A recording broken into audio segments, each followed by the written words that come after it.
Good afternoon, everybody. It's Adrian coming at you with part 7. I know it's been a minute, but we're going to get back at it. So I just want to get to what we're going to be talking about today. We're going to be talking about asset protection again. This is part 7. I will be with you in 1 second. Here's my intro. You guys enjoy. Good show coming up.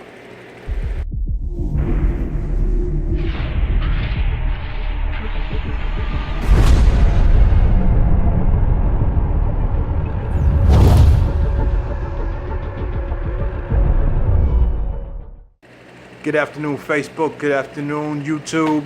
Good afternoon, Instagram. Good afternoon, Twitter, and all the other social platforms. This is Adrian coming back at you. Things have been a little hectic for me, but I'm still at it. Consistency is the key to any new endeavor, and I promise to remain consistent to getting this job done. So we're going to talk about today part 7, asset protection. Again, I want to give you guys a call to action, to subscribe, to comment, to share, subscribe to my YouTube channel, and do all the great things that you can do. Engage me in information, and I'll give it back to you what you would like to hear.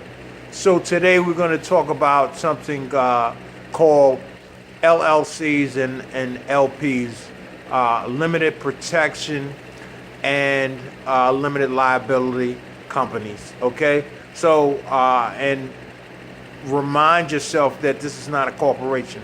LLC stands for limited liability company. Okay, not corporation. Okay, a big difference. All right.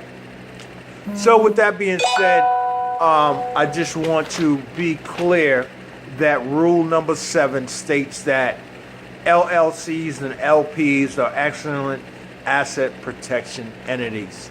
And that's pretty much the gist of it, okay? That these entities will protect, and again, it's very clear that we understand that you have to separate yourself from the entity, all right? Your personal stuff needs to be separate, and that is the purpose of the LLC, okay? So there's a word here called the charging order, okay? And we're going to discuss that in great detail. So a charging order, and this goes to the protection of the entity and what creditors can and cannot do to touch certain assets of the entity. Again, your personal stuff is separate, okay? But creditors can get at the assets of the entity, okay? So what the charging order does, it kind of protects you and limits their capabilities of doing certain things. It allows them to not take possession or ownership of other members that are in the LLC. They are not privy to your personal problems, which is this creditor, okay? So the charging order basically is a judgment that has been ordered by the court that the creditor can go after certain assets in your company, okay? So we need to be clear about this, because a lot of people are under the misinformation that a charging order stops creditors from being able to touch your asset, okay? That's not true, okay? And there's a lot of misinformation about certain states that have better protection than others. This is very true, but it's half true, not true, if you don't understand what you are doing, okay? And today I'm going to explain the difference in charging orders. The states that are, there's 23 strong states that have ample charging orders that works for the person that is being sued, okay? And the other states are very lax. They work better for the creditor who is attempting to get some money.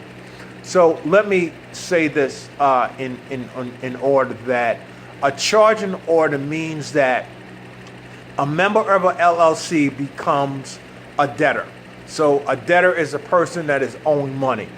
The creditor, this is the person that's owed the money, does not get the assets of the LLC or even the debtor's members' interest outright.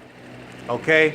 A creditor, in fact, is prohibited by law from levying on the interest of LLC as a member, okay, in creating traditionally allowed to do the shares of a corporation. So in essence, the creditor is not allowed to touch other members' interest in the LLC, okay? They can only go after the person who's being sued. So if I'm the LLC member, okay, and I have owed $38,000, all right, to a creditor, all right, the creditor cannot come after other members in my LLC, okay, because of the charging order, okay?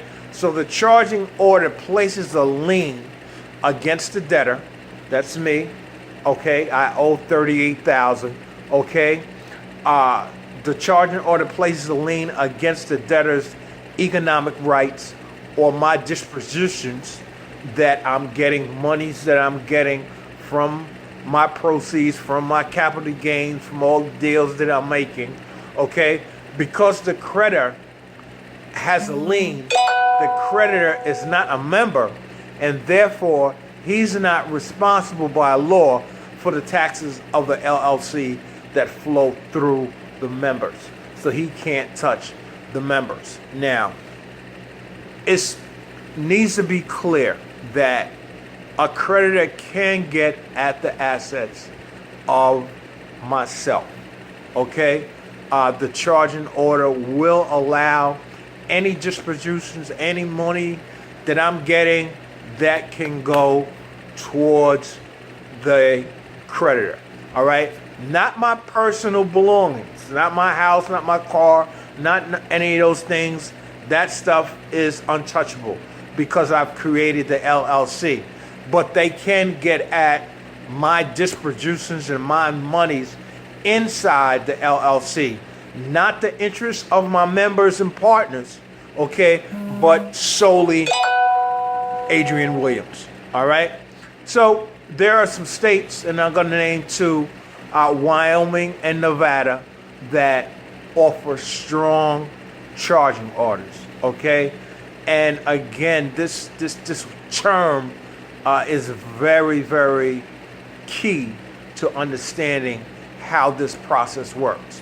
Because you would have people tell you that because you registered in that Wyoming or Nevada that your assets are protected by the Wyoming and Nevada. And it makes it just super difficult for a creditor to get at your assets inside the entity, okay? That is not true. There are sharks everywhere, all right? There are sharks that will eat you alive in this game, who will give you misinformation about things that are just not accurate, okay? Now, Wyoming and Nevada do have strong charging orders to protect entities, okay? So the reason the charging order was originally designed was to protect other members of the entity. That's the reason it was designed, okay? Solely for that purpose, all right? And it only allows the person that owes the debt and his interest to be taking the creditor can get at his assets, all right? So there is a way to get around this. And I won't say get around it, I'll say it's a way to make it more difficult for a creditor to get at your assets, all right? And here's the key, all right? This is paramount. This is the jewel of the day. To obtain protection offered by Wyoming or other strong asset protection states, You can create an LLC in one of these states and have it own your California LLC. In this way, the out-of-state LLC does not fall within the jurisdiction of the California and is not subject to its rules. All right, so here's let me explain it. Let me break it down a little further. Let's say I lived in California, but I understand that Nevada and Wyoming offer stronger laws, all right, in this charging order, okay? So what I decided to do is keep my real estate in California, but I'm going to register the LLC in Wyoming or Nevada and also register in California. Believing that because I've registered in Wyoming or Nevada that I am exempt, okay, and the rules will apply to me. That's a falsehood, okay? It doesn't work as simple as that. What you need to do is hold your real estate in California, open your entity in the Wyoming or Nevada, but have them own your California entity. Makes all the difference in the world. So now, if a creditor comes, he's not going to be bound by California laws. He's going to be bound by Nevada or Wyoming's laws because Wyoming and Nevada own the California entity. This is what we do. We do our research. Okay, so it's not good enough just to create an LLC in California, go to Nevada, file some paperwork there, and leave it at that. That's not going to work. If you should happen to fall into an occasion where a creditor comes at you, you are going to be subject to California laws. But if you register in California, go to Wyoming or Nevada, and have them own your California entity, okay, have them own it. When the creditor comes, he is going to be bound by Wyoming and Nevada's laws. What happens in California will not apply. And the stronger laws in Nevada and Wyoming will make it more difficult for him to get at your assets. And that's it. That's what we have. So again, you will have sharks that will just want to sell you an entity and have it formed in Wyoming and Nevada because they're going to get paid. You understand what I'm saying? But that's not the end of it. You want Nevada or Wyoming to own, okay? You want them to own your entity from California, okay? So I'm going to say it again. Here's the closing argument right here. To obtain the most amount of protection offered by Wyoming or the strong asset protection states, you can create an LLC in one of these states and have it own your California LLC. In this way, the out-of-state LLC does not fall within the jurisdiction of California. It is not subject to its rules. I can't say it any better than that. People, it's been a joy. That's part 7, letting you know that LLCs and LPs are excellent asset protection entities, but you need to go about it in the right form and fashion. The charging order is a lien against the debtor, okay, which would be the person that is being sued, and you need to have one of the strong states, all right, own your California LLC, and they will then have to deal with the laws in that state. And if I'm not mistaken, again, do your research, I don't even think they can get a lawyer from California. I think they would have to get a lawyer from Wyoming or Nevada to fight the case. I'm not sure, but I'm almost positive. All right, so do your due diligence. Check out my information. Let me know if I'm giving you something wrong. I'll correct it. But I've done my research. This is what I do. I sit, I read until I get a clear understanding. This was a tough one for me. Just charging law, just charging order. All right, it was tough to understand. I had to sit down for a day or two and really let this stuff sink in so I could give it to you as best as possible. So again, I'm gonna give you the key one last time. To obtain the most protection from an LLC or a limited liability protection, okay? A LLC or LP, the best way to offer the best protection is to go to a state that has strong charging order laws for the debtor, which is the person being sued, okay?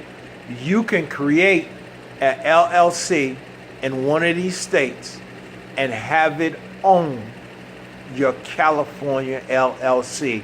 And we're taking this to example that I live in California. So we can have one of the strong states own my California LLC. In this way, you are out of the state, does not fall into the jurisdiction of California laws.